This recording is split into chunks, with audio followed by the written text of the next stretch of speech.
realistic leaf. Let's go.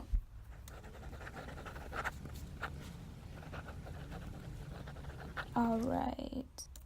First, you're going to outline the leaf on your face because, why not?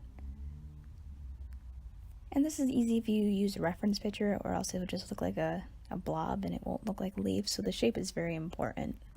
And then you're going to do the stem and you're going to drag it up so the darkest part is at the bottom of the stem, and then dragging it up will make it lighter as it goes to make it more realistic looking.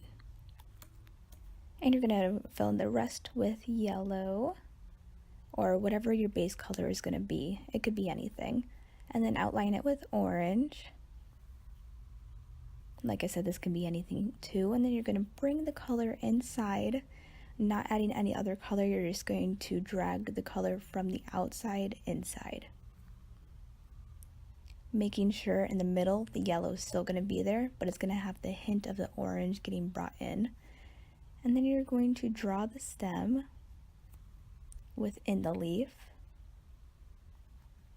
And you don't want it to look harsh, so I'm going to be doing this a couple times. And then you want the edges of the leaf to be pointy as well. And we're using a light gray to do the shadow of the leaf. This is going to make it look raised off the skin and more realistic. And then I'm going to do two more. Let's see. There we go. There's the two more. And I'm going to go with eyeshadow and make it look even more realistic and more pigmented and more detailed.